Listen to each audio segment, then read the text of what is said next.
hospital Almanzora Aguinaga Senjo. Ya, en esta oportunidad me ha tocado disertar sobre enfermedad estreptocócica, estafilocócica y meningocócica. Ya hemos tomado el material que ha enviado Lima para la respectiva exposición.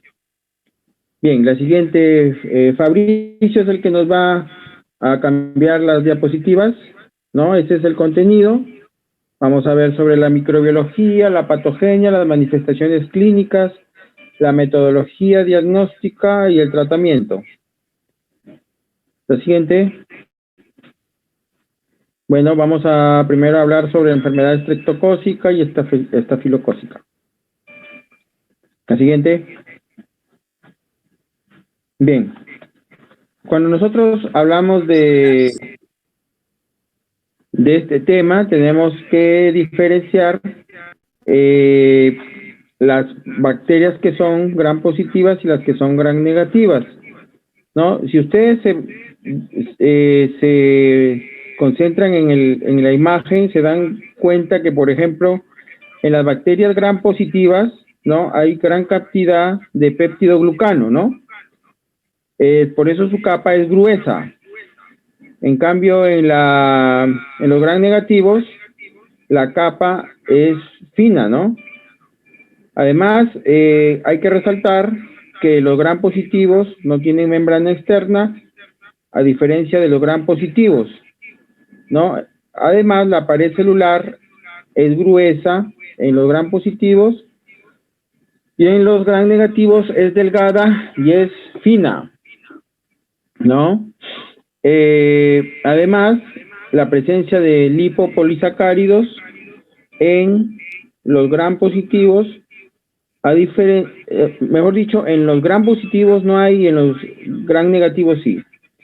La presencia de endotoxinas más en los gram negativos, ¿ya? Y la característica importante de que hay sensibilidad a las penicilinas en el caso de gram positivos y también hay resistencia en el caso de los gram negativos, ¿no? Muy bien, la siguiente. Bueno, cuando hablamos de esta clasificación, tenemos que ver que los cocos gram positivos, de acuerdo a la prueba de la catalasa, se dividen en aquellos que son catalasa positivos, en estafilococos, y los estreptococos que van a ser catalasa negativos, ¿no? Y dentro de estos estafilococos, el más importante es el Staphylococcus aureus.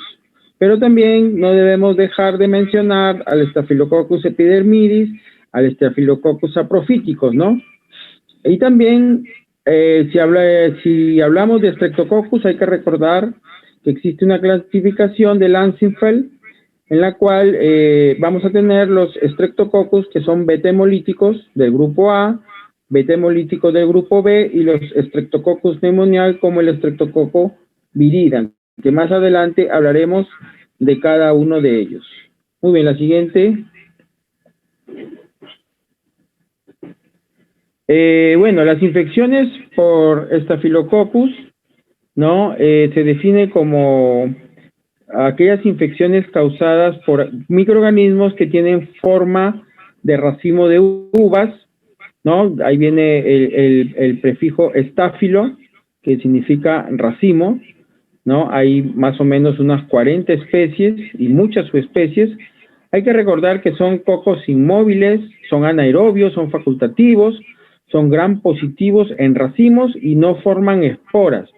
Entonces, esas son las características esenciales de este tipo de microorganismos, ¿no? Eso hay que grabarlo, hay que asimilarlo bien, ¿ya?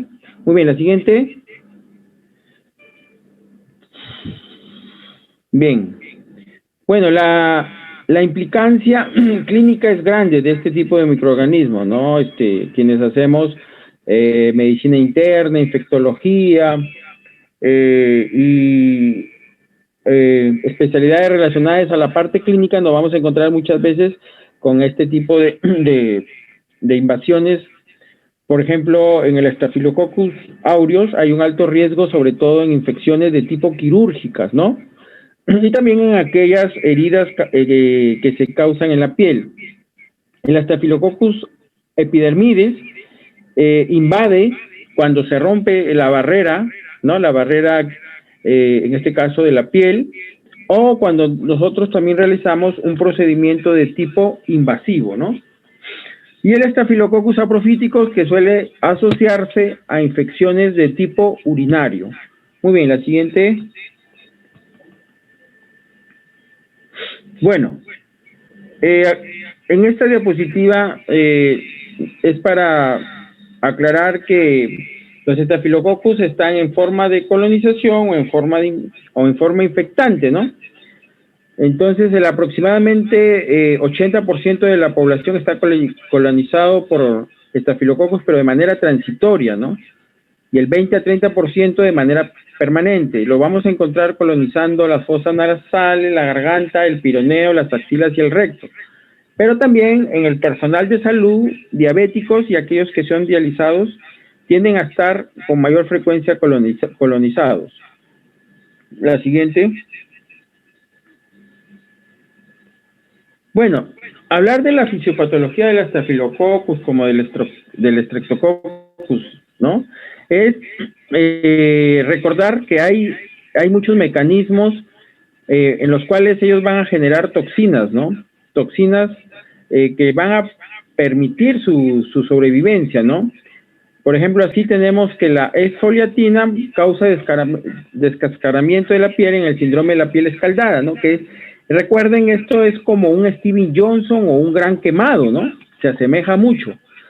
Hay que recordar que también existe la entidad llamada síndrome del shock tóxico causado por el Staphylococcus, en el cual están involucradas enteroxinas y la TSST1, que es la toxina del shock tóxico, ¿no? También no olvidar que la Panton, Valentina y Leucidin está relacionada con la piel necrótica, neumonía y osteomielitis, y es una toxina sobre todo leucocitolítica. Pero no solo hay eso, no hay más cosas, hay enzimas, hay enzimas, por ejemplo, proteolíticas, ¿no? Que van a causar la destrucción de la sustancia del tejido conectivo, ¿no? Las betalasamatas que inactivan a la penicilina, ¿no? Las coagulasas, las catalasas, que estas últimas catalasas producen mejor dicho, reducen la actividad fagocítica. Muy bien, la siguiente. Bien, entonces, las puertas de entrada siempre van a ser, bueno, hay que ir a la piel, está el folículo filoso, por ejemplo, cuando hay soluciones de continuidad como rasguños, una punción con aguja, a veces cuando ponen catéteres o canalizan una vía, ¿no? En las heridas quirúrgicas, en las suturas, pero también puede ingresar al tracto respiratorio y ocasionar neumonías, y en el tracto gastrointestinal ocasionar, por ejemplo, intoxicaciones masivas, ¿no? No sé si se han escuchado alguna vez que estaban comiendo en tal lugar, ¿no? En una reunión tal, y resultaron en el hospital con diarrea, vómitos, náuseas, varios de esa reunión. Entonces lo primero que hay que pensar es en una infección por Staphylococcus, ¿no? A través de una ingesta. También acuérdense que estos microorganismos van a producir acumulación de pus, necrosis, ¿no? Inflamación, ¿no? Entonces, cuando un paciente tiene este microorganismo, puede estar focalizado, puede diseminarse, ¿no? Y cuando se disemina en la sangre, va a producir una septicemia, en los huesos puede producir osteomielitis y en el corazón puede producir endocarditis. Sobre todo en aquellos que tienen válvulas protésicas, ¿no? Se ha encontrado la presencia de estos microorganismos. La siguiente. 13. Ya. Bueno, el Staphylococcus aureus, entonces hay una serie de patologías, ¿no? Relacionadas a ella, como por ejemplo desde la parte más más superficial hasta la parte más profunda. Puede originar, por ejemplo, una erisipela, un impétigo, ¿no? Que va a coger básicamente la epidermis, ¿no? Pero también tenemos que ver que puede llegar hasta la fase más profunda y ocasionar, por ejemplo, infección del músculo, ¿no? Asimismo, también, por ejemplo, compromete el subcutáneo y puede producir una fascitis necrotizante, ¿no? Entonces, los cuadros supurativos van a ser impétigo, foliculitis, furunculosis, el antrax, pero también hay un antrax producido por Bacillus anthracis, que ustedes saben, ¿no? Hidrosadenitis, celulitis, paroniquia, que es la infección del borde de las uñas, ¿no? Mastitis, las infecciones de heridas operatorias es un dolor de cabeza en los cirujanos, sepsis, endocarditis, ¿no? Infecciones osteoarticulares, a veces, por ejemplo, cuando los traumatólogos hacen inyecciones intraarticulares, ¿no? Y también, bueno, está relacionado con neumonía. Los cuadros tóxicos, ya hemos dicho, gastroenteritis, síndrome de la piel escaldada, un impétigo gloso, un síndrome del shock tóxico. Muy bien, la siguiente. Entonces, la foliculitis, nosotros vamos a observar unas pústulas, ¿no? Que van a estar maceradas, ¿no? y se presentan en cara, pelo y extremidades, ¿no? Por ejemplo. Ya más avanzando se produce un furúnculo, ¿no? En la cual hay un nódulo inflamatorio doloroso, ¿no? Y esto se supone que este furúnculo anteriormente ha habido una foliculitis. Y el antrax no es otra cosa que la acumulación de varios furúnculos, ¿no? Entonces aquí vemos varias puertas de entrada, ¿no? Muy bien, la siguiente. Entonces el impétigo es una infección superficial, el ectima es una lesión más profunda y la celulitis ya compromete el tejido conectivo laxo, ¿no? Hay que recordar que en la clínica de la celulitis, ¿no? Vamos a encontrar signos de flogosis, dolor, calor, rubor, ¿no? Y es muy característico, por ejemplo, en pacientes con una insuficiencia venosa periférica, a veces traumáticas o a veces en los mismos diabéticos, ¿no? Muy bien, la siguiente.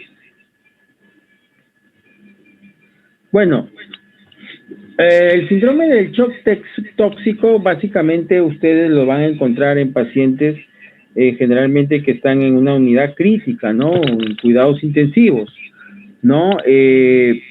Y la puerta de entrada puede ser amígdalas, puede ser una celulitis que se complicó, un impétigo, y en la patogenia está relacionado con la proteína M y las exotoxinas pirógenas, la A, B, C, y también el superantígeno estreptocócico.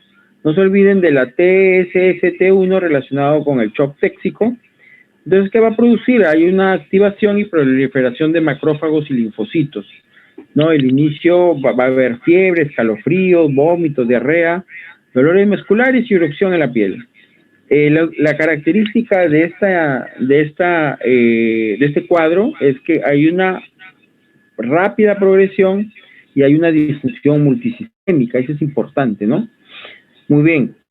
Ya eso no se ve que actualmente estaba asociado al uso de tampones y dispositivos intravaginales, pero cuando salieron estos, había relación con esta entidad. Recuerden siempre que en este tipo de patología nosotros tenemos que hacer cultivos, hemocultivos, cultivos de exudados y de las zonas donde nosotros veamos secreciones, podemos cultivarlas con un alto porcentaje de rendimiento en cuanto a resultados. La siguiente. Bien. Bueno, es lo que les decía, ¿no? La intoxicación alimentaria, ¿no? En los alimentos como carnes, huevos, ensaladas, ¿no? Lo causa una enterotoxina que es termoestable, ¿no? Entonces es la forma más común de intoxicación alimenticia, ¿no? Me acuerdo que vino una pregunta creo que era para la residencia, si no me acuerdo, en la cual ponían el caso clínico, ¿no? Que habían acudido no sé cuántas personas a un evento y en cuestión de horas, ¿no? Estaban un porcentaje elevado en el hospital y decían ahí cuál era la causa más probable, ¿no? Era una intoxicación, la respuesta era una intoxicación por Staphylococcus aureus, ¿no? No hay que olvidar. Muy bien, la siguiente. Bien, el aislamiento, hay que tomar muestras, ya les he dicho, de la secreción, del tejido dañado, ¿no? Hay que cultivarlos en agar sangre, y ahí, después de incubarlo a las 24 horas, vamos a ver unas colonias redondas, lisias, ¿no? Con una pigmentación dorada, ¿no? Por eso se le llama aureus, de tipo oro, ¿no? Y bueno, acá van a haber grados de hemólisis, ¿no? Beta hemólisis, que es una hemólisis transparente, y la alfa hemólisis, que es una hemólisis parcial, ¿no? Acuérdense que son coagulasa positiva y hacen fermentación también del manitol. La siguiente. Bueno, conforme ha pasado el tiempo, hemos visto cómo se ha incrementado la resistencia a los antibacterianos, como las penicilinas, ¿no? Y de aquí surge el concepto de Staphylococcus aureus, sensible y resistente, ¿no? Lo más importante de esta lámina es que actualmente ya tenemos Staphylococcus aureus resistente a vancomicina, ¿no? Recuerden que la vancomicina se usa cuando nosotros sospechamos de que hay un Staphylococcus aureus resistente, pero también ya se han reportado de hace unos buenos años ya una resistencia a este antibiótico. Entonces, acuérdense que hay una producción de penicilinasas resistente a la penicilina, ¿no? Y que adquieren el famoso gen MET-A, ¿no? Que está muy relacionado a la resistencia antimicrobiana, ¿no? Muy bien, la siguiente. Bueno, hablar del Staphylococcus epidermidis, hay que recordar que constituye parte de la microflora normal, ¿no? Tiene una alta resistencia a antibióticos, están rodeados de una capa mucilaginosa que le permite una resistencia, ¿no? a los antibacterianos, y además recordar que es coagulasa negativo. El hábitat es la piel y la vía respiratoria del ser humano, ¿no? Entonces, el grupo de riesgo, a ver, aquellos pacientes que van a ser sometidos por ejemplo, a colocación de un catéter venoso central, ¿no? Aquellos que se les va a colocar una prótesis metálica, las válvulas intracraneales, aquellos pacientes con insuficiencia renal que dializan, ¿no? Cuando nosotros intubamos, operaciones abiertas al corazón. Y en pacientes siempre inmunosuprimidos y niños prematuros. Muy bien, la siguiente. Entonces, los factores de patogenicidad, igual que estos microorganismos, estos presentan un glicocáliz de protección y también tienen adherencias a superficies plásticas y metálicas, ¿no? La patología está relacionada con infecciones por catéteres, válvulas cardíacas, producen bacteriemia y septicemia en niños prematuros y en pacientes inmunocomprometidos. Muy bien, la siguiente. El Staphylococcus saprophyticus, al hablar de él, recordar que es un microorganismo coagulasa negativa y que no hemoliza. Habita en el tracto genitourinario, ya, y los grupos de riesgo son pacientes con sondas vesicales, inmunosuprimidos, ¿no? La patología se da en infecciones urinarias en jóvenes sexualmente activas, ¿no? Muy bien, la siguiente.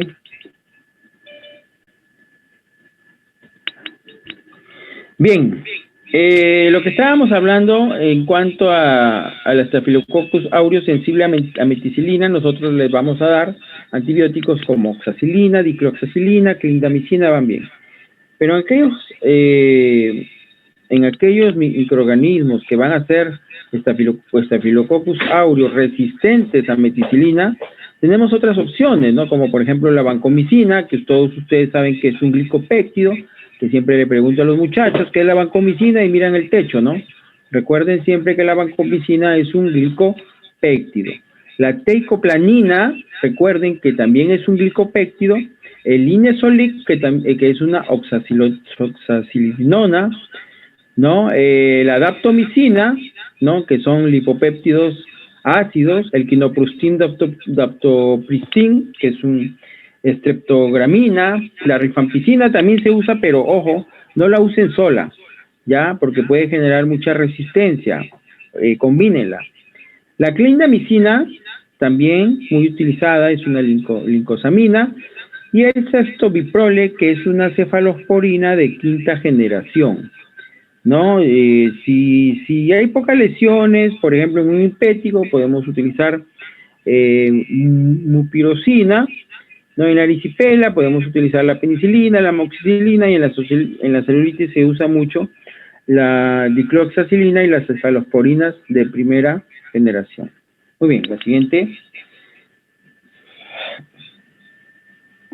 Bueno, en el absceso, en abscesos de este tipo, recuerden que los abscesos hay que drenarlos, ¿no? Hay que drenarlos porque por más antibiótico que nosotros demos, si no vertimos el contenido, va a ser difícil la recuperación de estos pacientes, ¿no? Bueno, se recomienda debridar un absceso cuando el tamaño es mayor de 5 centímetros, cuando está rodeado de un eritema de más de 2 centímetros, ¿no? Y hay que drenarlo y darle tratamiento antibiótico, ¿no? Es combinado, ¿no? No pretendan curar un absceso con puro antibiótico, ¿no? No lo van a hacer. Muy bien, la siguiente. Bueno, vamos a hablar de los Streptococcus, ¿no? Bueno, los Streptococcus son cocos gram positivos, ¿no? Que están dispuestos en cadena, a diferencia de los Staphylococcus que los encontramos en racimos, ¿no? Bueno, el habital está en la piel, en las vías respiratorias, ¿no? Y al igual que otros microorganismos, tienen factores de virulencia, como por ejemplo la toxina biogénica, ¿no? O eritrotoxina, por ejemplo, relacionado con la escarlatina, la hialuronidasa, que produce la propagación por el tejido conectivo, ¿no? La enterotoxina SPA, que está asociado al shock séptico, ¿no? Las exotocinas SPV y SPC, que son superantígenos asociados a erisipela. Lo más importante de esto es recordar que no posee lactamasas y responden bien a las penicilinas. Ya, además tienen una cápsula, ¿no? Que es una cápsula asociada a la proteína M, es antifagocítica, ¿no? Y produce streptolicinas O y S. Y esta O es que esta streptolicina O es la que estimula la producción de anticuerpos, por eso se pide una prueba de ASO, ¿no? Otros mecanismos de factor de virulencia son los ácidos teicoicos, que ustedes ya saben, favorece la adherencia, y las streptokinosas, que van a degradar la fibrina. La siguiente. Bien, entonces, según la clasificación de Lanzifer fue la persona que clasificó a los Streptococcus. Tenemos Streptococcus del grupo A. El más representativo es el Streptococcus pyogenes, el Streptococcus del grupo B. Tenemos el Streptococcus galactiae, pero hay otros Streptococcus del grupo C, F, G, etcétera, ¿no? También recordar a los neumococos, ¿no? La especie más representativa es el Streptococcus pneumoniae, que está relacionado a neumonía, meningitis, otitis, sinusitis. Y muy bien, y los Streptococcus anaerobios, como los pectococos y los streptococcus, ¿no? La siguiente, puro coco acá nomás, ¿no? Coco. La siguiente, a ver, ¿hay alguien acá que está esperando entrar? Lo admito, ya, listo. Muy bien, el Streptococcus pyogenes puede causar daño a través de una infección directa, a través de una enfermedad postinfecciosa y a enfermedades mediadas por toxinas. En las infecciones directas, bueno, va a causar piodermia, impétigo, celulitis y erisipela. En cambio, cuando se relaciona con enfermedades postinfecciosas, puede producir la fiebre reumática, recuerden, y la glomerulonephritis post-estreptocócica, ¿no? Si hablamos de enfermedades mediadas por toxinas, puede producir la fiebre escarlatina, el síndrome del shock séptico y la fascitis necrotizante. Muy bien, la siguiente. Bueno, entonces los Streptococcus beta hemolíticos del grupo A van a causar celulitis, linfangitis, sepsis en las puérperas, meningitis y neumonía, ¿no? Muy bien, la siguiente. Bueno, hablar un poco de la etiopatogenia de esta enfermedad. Hay que recordar que esta enfermedad pasa y puede dejar, por ejemplo, la fiebre reumática, ¿no? Y la otra es la glomerulonephritis post-estreptocócica, en la cual está relacionada una proteína M, el cual el serotipo 12 produce faringitis y el serotipo 49 piodermitis. El cuadro clínico está relacionado con edema, hipertensión, hipercolesterolemia, cilindruria, proteinuria en rango nefrótico con su respectiva insuficiencia renal. Entonces, en la patogenia, más o menos, cuando hay una infección por Streptococcus beta hemolítico, se producen antígenos, nuestro organismo produce los anticuerpos y se van a formar inmunocomplejos. Estos inmunocomplejos se van a depositar en los capilares glomerulares, a producir hematuria, proteinuria, oliguria, edemas, sobrecarga de volumen, hipertensión arterial, ¿no? Y va a generar toda una cascada que al final va a terminar en una activación del complemento, el cual el C3 se va a ver disminuido, la urea aumenta, la crea aumenta, hay una excreción fraccionada de sodio que está disminuida, disminución de la renina plasmática y disminución de la aldosterona plasmática. Muy bien, la siguiente. Doctor. Hola. Una pregunta. ¿Esta glomerulonefritis postestreptocócica puede ocasionar alteraciones hematológicas, como por ejemplo una reacción leucemoide? Difícil, ¿no? Pero en medicina nada es imposible, ¿no? Nada es imposible. En medicina siempre yo dejo un pensamiento que a veces lo que escrito está y creemos que es absoluto, a veces resulta relativo. En medicina todo es posible. Ya, pero así que cause directamente una reacción leucemoide he visto poco, ¿eh? No he visto. Mejor dicho, no he visto nunca. O no sé, tú has leído algo, tienes algún dato y puedes aportar, no sé, ¿qué nos dices? ¿Cuál es tu nombre? Ariana. A ver, Ariana. No, nada, es que había estado leyendo que las reacciones leucemoides se causan por infecciones, pero quería saber si es que este tipo de infección podría causar. Difícil. No, la verdad que no he visto. Ya, gracias. Muy bien, gracias por tu participación. Muy bien, seguimos. Entonces, el Streptococcus beta hemolítico del grupo A puede producir, por ejemplo, está relacionado con la fiebre escarlatina, en la cual recuerden siempre esta imagen, ¿no? Esta imagen que dice el piel en papel de lija, ¿no? Parece que le estuvieran una lija y le tocan y parece una lija. Y otra cosa que también tienen que ver es la lengua que tiene color de frambuesa, ¿no? Con esta característica acá importante en este cuadro. Aquí vemos una lengua frambuesada, vemos, ¿no? Muy bien, la siguiente. Bueno, el Streptococcus viridans, ¿no? Acá más, acuérdense de él como causa de endocarditis, ¿no? Causa de endocarditis, ¿no? Que produce émbolos sépticos y hay lesiones en las palmas de las manos y en los dedos también, ¿no? Se observan lesiones oscuras, hiperpigmentadas, ¿no? Que pueden ser productos embólicos. Muy bien, la siguiente. Bien. Entonces, de los Streptococcus, ¿no? Son sensibles a la penicilina, ¿no? Y pueden ser tratados fácilmente, ¿no? Por ejemplo, con penicilina benzatínica, con amoxicilina, con cefalosporinas de primera generación. En aquellos pacientes que son alérgicos a la penicilina, damos eritromicina, que es un macrólido, ¿no? Muy bien, la siguiente. Bueno, ya para terminar, la última sería el meningococo, ¿no? La enfermedad por meningococo. La siguiente. Bueno, Neisseria meningitidis, ¿no? Es una enfermedad que sí, alguna vez hemos tenido la oportunidad de verla en el hospital, ¿no?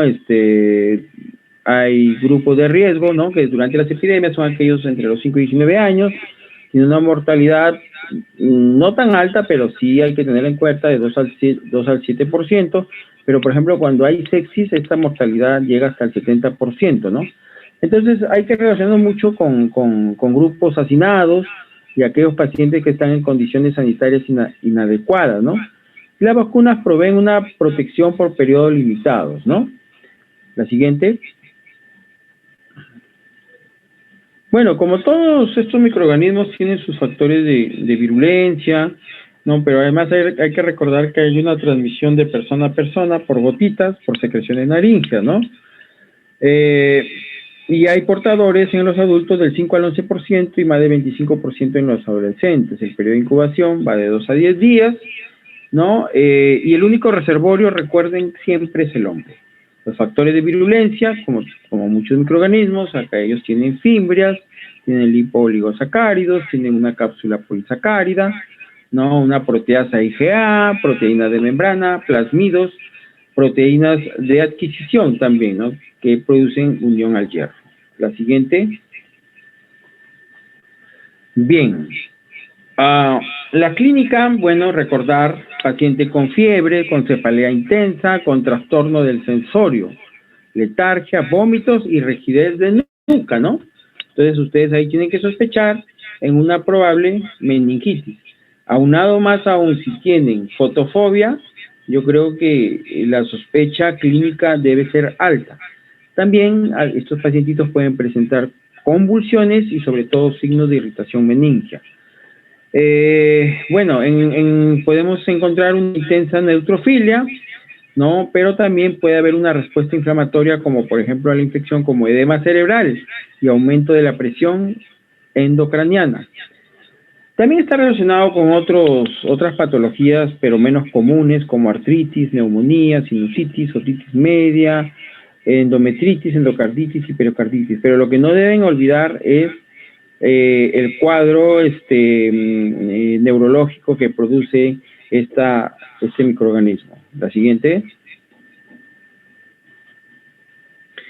Bueno, esto sí ya es un caos esto, ¿no? Ver pacientes de este tipo, como ustedes ven ahí, las lesiones difusas en el cuerpo, ¿no? Eso ya es un shock, ¿no? Paciente chocado. Es un shock séptico, ¿no? ¿No? Sí, ha habido la oportunidad de ver este tipo de pacientes, ¿no? Pero acá, miren y recuerden mucho el síndrome de Waterhouse-Friderichsen, ¿no? Que no es más que una necrosis de la glándula suprarrenal, ¿no? O un sangrado de la glándula suprarrenal que está causado por los meningococos, en la cual hay hipotensión, shock séptico y hay púrpuras cutáneas, ¿no? Y hay falla multiorgánica, ¿no? El inicio es brusco, hay fiebre, escalofríos, náuseas, vómitos, hay petequias, mialgias y artralgias, ¿no? En realidad es una hecatombe esto. El siguiente. Bien, los cultivos siempre van a ser importantes, ¿no? Hay que hacer cultivo de la secreción faríngea, de la sangre, del líquido cefalorraquídeo, ¿no? Hay que hacer frotis, cultivos, para poder determinar la presencia de este microorganismo. La siguiente.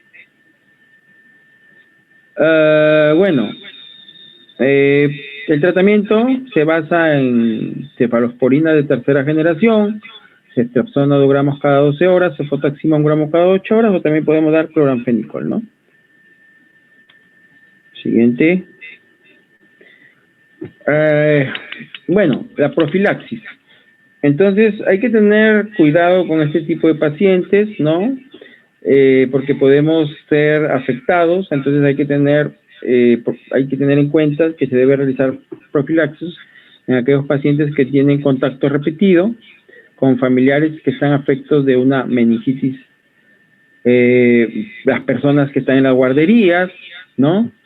Exposiciones con personas que están con tos, estornudo, respiración, aquellos, ya no se usa esto de la respiración boca a boca, ¿no? Y la quimioprofilaxis se basa en utilizar rifampicina, 600 miligramos cada 12 horas por 2 días, o ciprofloxacino de 500 miligramos en dosis única. La siguiente. Bien. La nueva vacuna que ustedes tienen que recordar es la MENX, ¿no? En la cual se administra desde los 2 meses y es el número de 3 dosis. La vacuna es activa contra los serotipos, el A, el C, el Y, el W135, pero hay que recordar que estas vacunas están indicadas en caso de epidemias, inmunodeprimidos y sobre todo en personal de riesgo. Muy bien, la siguiente. Bueno, algunas conclusiones importantes. Antes de leer esta conclusión, bueno, decirles que ustedes como futuros médicos, esta es una patología muy frecuente, muy común, infecciones por Staphylococcus, Streptococcus, más no así por meningococos, ¿no? Pero de manera ambulatoria, Staphylococcus y Streptococcus va a ser motivo de consulta siempre, ¿no? Y es fácil de reconocer. Muy bien, entonces las conclusiones son que los cocos gram positivos son los agentes causales más frecuentes de infecciones de piel y tejido blando, ¿no? También hay neumonías, ¿no? Y también pueden producir bacteriemia, ¿no? Los métodos más importantes es la presentación clínica y sobre todo no se olviden de cultivar, ¿ya? Cultivar secreciones, líquidos, ¿no? Y hay que tener muy en cuenta que estas infecciones van a ser graves en pacientes inmunosuprimidos, sobre todo, ¿no? Entonces, la terapia de elección siempre va a ser los beta-lactámidos, ¿no? En caso de resistencia o alergia, podemos usar la vancomicina o el linezolid, ¿no? El meningococo y es causa importante de meningitis bacteriémica epidémica. La siguiente, creo que esa es la última. Bueno, ahí la universidad les alcanza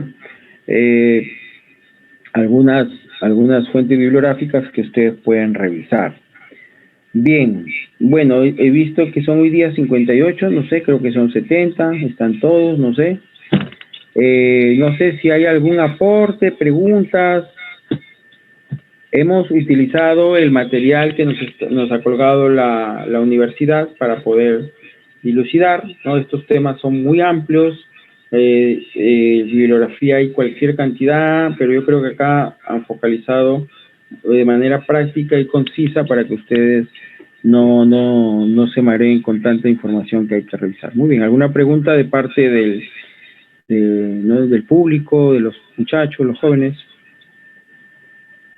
O alguien, no necesariamente tiene que ser una pregunta, ¿no? Puede ser un aporte, ¿sabe qué, doctor? Yo leí esto, y sobre todo si son de mi grupo de práctica, mejor, porque ya un puntito más para ellos, porque al resto no los conozco.